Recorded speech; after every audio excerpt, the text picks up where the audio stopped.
Delhi CM Kejriwal की सियासी मुश्किलें दिन ब दिन बढ़ती जा रही हैं। एक तरफ ईडी की टीम केजरीवाल को समन पर समन भेज रही है, तो वहीं केजरीवाल लगातार उन समन्स को गैर कानूनी बताते हुए ईडी के सामने पेश होने से बच रहे हैं। अब समन की अवहेलना को लेकर ईडी ने सीएम केजरीवाल के खिलाफ राउज एवेन्यू कोर्ट का दरवाजा खटखटाया है।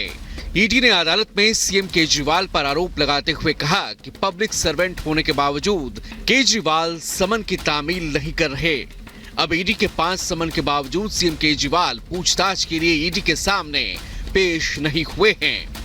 अब 7 फरवरी को पूरे मामले की सुनवाई होनी है। क्या है ये? नहीं, ये किस चीज के लिए हैंड ओवर करना है? सर आप अंदर आ जाएंगे। नहीं, कोई बात नहीं, बात कर लीजिए, इसमें कोई आपत्ति नहीं है। सर, आप कानून के तहत आ रहे सर, मेरे को नहीं, मुझे ये बता दीजिए किस कानून के तहत आपको पर्सनली सीएम को हैंड ओवर, किस कानून में लिखा है कि पर्सनली सीएम को हैंड ओवर करना है? वहीं दूसरी तस्वीर कल की है, जहां क्राइम ब्रांच के अधिकारी केजरीवाल को समन देने के लिए उनके घर पहुंचे। 5 घंटे क्राइम ब्रांच के अधिकारी सीएम केजरीवाल के घर रहे, लेकिन केजरीवाल उनसे नहीं मिले। क्राइम ब्रांच के अधिकारी केजरीवाल से मिलकर ये जानना चाहते थे कि आखिर बीजेपी पर विधायकों को तोड़ने के जो आरोप उनकी पार्टी ने लगाए हैं, तो आखिर वो 7 विधायक कौन हैं जिन्हें 25 करोड़ का ऑफर किया गया। लेकिन केजरीवाल क्राइम ब्रांच के अधिकारियों से नहीं मिले, बल्कि उल्टे सोशल मीडिया पर नसीहत जरूर दे डाली। केजरीवाल ने एक्स पर लिखा, मुझे क्राइम ब्रांच के इस पुलिस ऑफिसर से सहानुभूति है। इनका क्या कसूर है? इनका काम है दिल्ली में क्राइम रोकना, पर इनसे क्राइम रोकने की बजाय इस किस्म की नौटंकी करवाई जा रही है, इसलिए दिल्ली में इतना क्राइम बढ़ रहा है। इनके पॉलिटिकल आका मुझसे पूछ रहे हैं कि आपके किस एमएलए को तोड़ने की कोशिश की गई, पर मुझसे ज्यादा तो आपको पता है। आपको तो सब कुछ पता है। केवल दिल्ली क्यों, पूरे देश भर में पिछले कुछ सालों में दूसरी पार्टियों के कौन-कौन से एमएलए तोड़कर सरकारें गिराई गई, आपको तो सब पता है। फिर ये ड्रामा क्यों?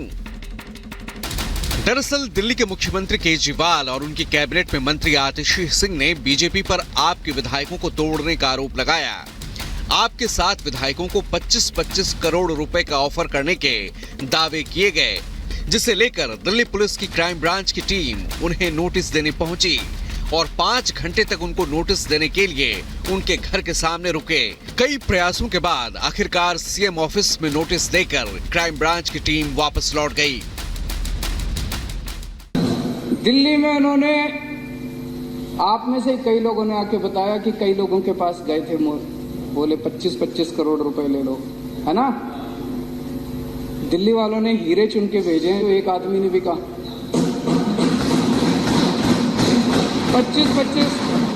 25-25 करोड़ में भी नहीं बिके, कोई नहीं बिके। पिछले कुछ दिनों में आम आदमी पार्टी के 7 विधायकों को भारतीय जनता पार्टी ने संपर्क किया है। भारतीय जनता पार्टी ने हमारे इन 7 विधायकों को 25-25 करोड़ रुपए का ऑफर दिया, आम आदमी पार्टी छोड़कर भारतीय जनता पार्टी में आने के लिए। बीजेपी केजरीवाल सरकार के दावों पर हमलावर है और केजरीवाल के दावों को झूठ बता रही है।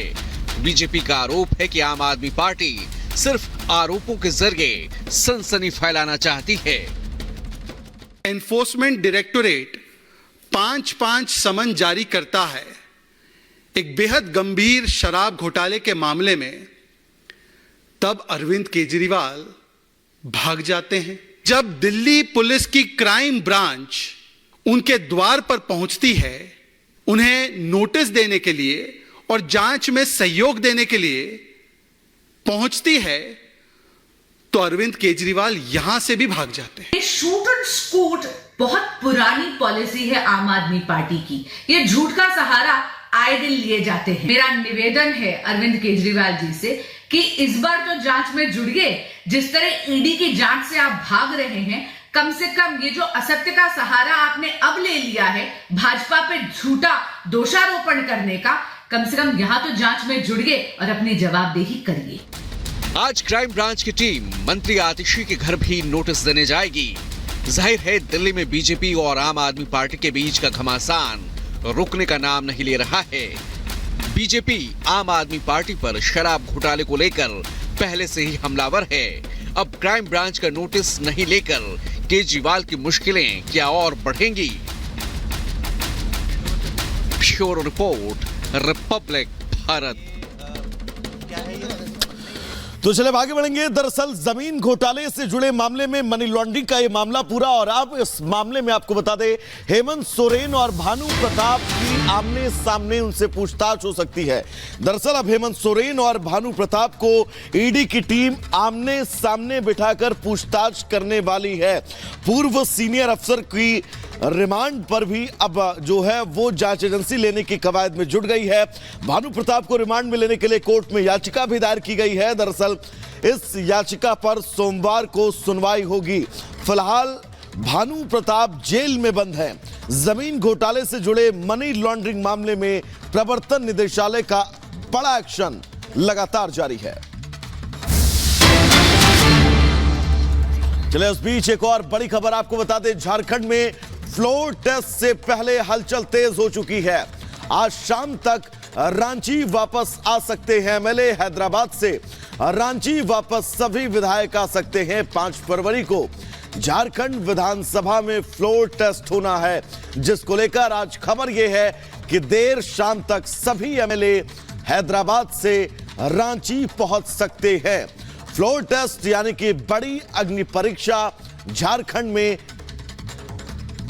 और अब मुख्यमंत्री चंपई को नई चुनौती, और इस नई चुनौती में क्या वो पार हो पाएंगे? सोरेन के सामने यह नया संकट फ्लोर टेस्ट को लेकर है, क्योंकि 5 तारीख को सदन में फ्लोर टेस्ट होना है। अब सभी विधायक रांची पहुंचने वाले हैं।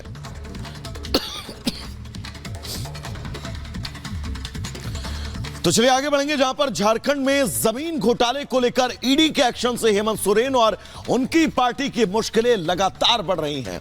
एक और जहां चंपई सरकार के सामने बहुमत की कसौटी पर खरा उतरने की चुनौती है, तो वहीं ईडी भी सोरेन के खिलाफ नया एक्शन लेने जा रही है। आखिर वो एक्शन है क्या, इस रिपोर्ट के जरिए हम आपको बताएंगे।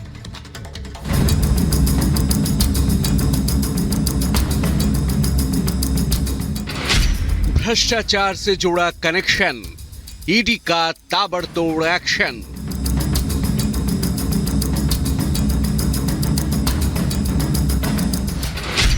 जमीन घोटाले का जाल, आमने सामने होंगे सवाल।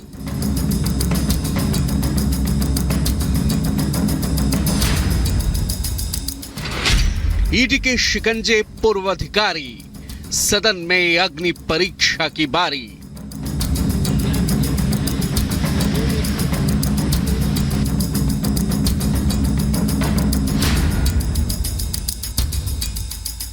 जमीन घोटाले से जुड़े मनी लॉन्ड्रिंग के मामले में ईडी एक्शन मोड में है। ईडी की कार्रवाई से झारखंड की सियासत में ऐसा